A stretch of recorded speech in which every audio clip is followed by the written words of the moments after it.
last thing, there's a bunch of weird orange haze coming over New York City and all of northern northeast, which is clearly because of climate change. I want to get your thoughts on that and of all the ice that's melting down in Antarctica, where you were recently at, posting pictures on Twitter where all of the penguins seemed pretty happy. What do you make of what you call the green scam? The green news scam. Well, it is a scam. First of all, I'm hoping the smoke goes away before I'm going out to Montreal for the Formula One, the Grand Prix of Canada. So I'm hoping the smoke clears so the race is not affected. It has nothing to do with climate change. It has everything to do with forest mismanagement. So this goes back 50 years. But the greenies, you can't cut down trees, you can't do controlled burns, you can't get out the underbrush. Well, fine. If you do that, you're going to get unprecedentedly large forest fires. The Native Americans 1,000 years ago knew how to manage forests better than the Canadian and the US, I should say, today. So this is just gross mismanagement of greenies, of the forest, and you should not be surprised that you get these kinds of fires with greater frequency because nothing to do with climate change. By the way, the most recent data, and this is a 10-year study, peer-reviewed, published in a highly reputable climatology journal, shows that the Antarctic ice sheets are expanding on net. Now, some of them are getting a little smaller with LC. Others, Ross C, are getting much larger.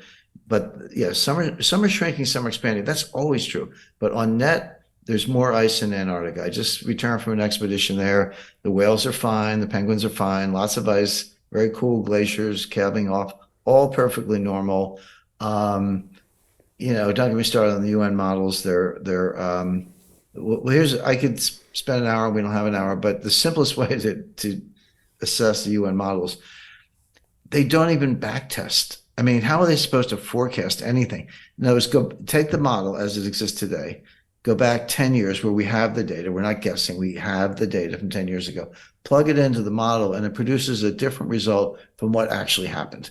So these models can't even back test, which is supposed to be easy because you have the data, you know the answer.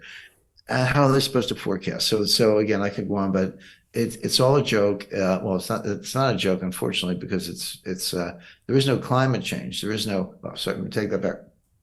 There's always climate change. In the 10th century AD, they were growing grapes in Greenland, in areas that are covered by ice today because of that medieval warming period. In the early 17th century, you didn't need bridges in London. The Thames was frozen solid, and you could walk across the Thames. And they used to have what they call frost fairs, which were basically merchandise, farmers market on the ice. Yeah, I've seen so pictures.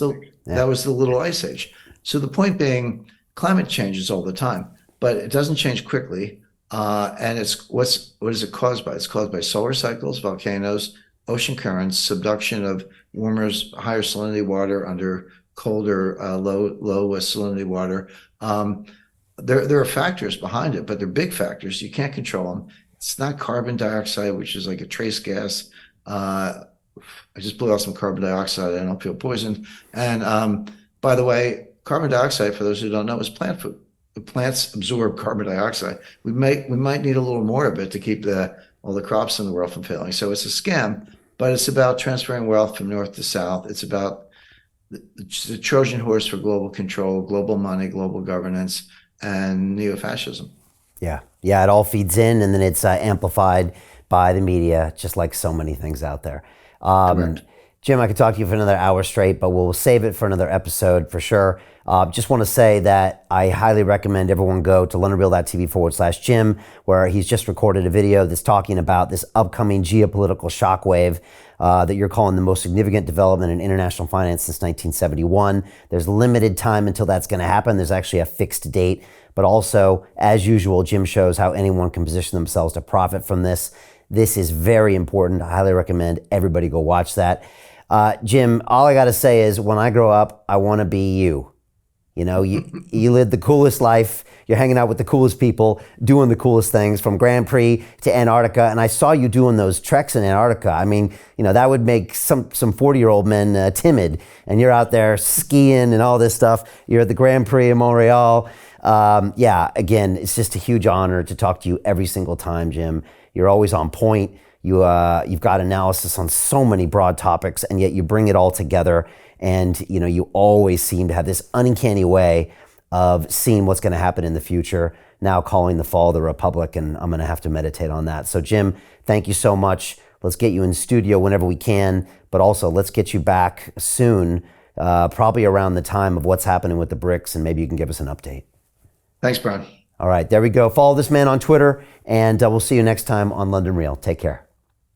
Hey, it's Brian Rose, founder of the DeFi Academy. I've told you my 4-week crypto bootcamp is amazing, but don't take my word for it. This is what my students are saying. The DeFi Academy was an amazing experience for me. It took me totally out of my comfort zone. In this course, I was challenged, I was held accountable, and pushed to do things that honestly weren't always easy. It's been phenomenal, and I can't believe we're already up on our 4 weeks. It has flown by. Going through this DeFi accelerator by far was one of the best courses I've taken. You do this course, you really get into the nitty-gritty of the activities that will make you comfortable with decentralized finance.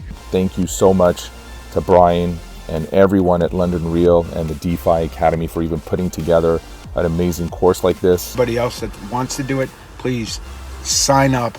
It is well worth the money.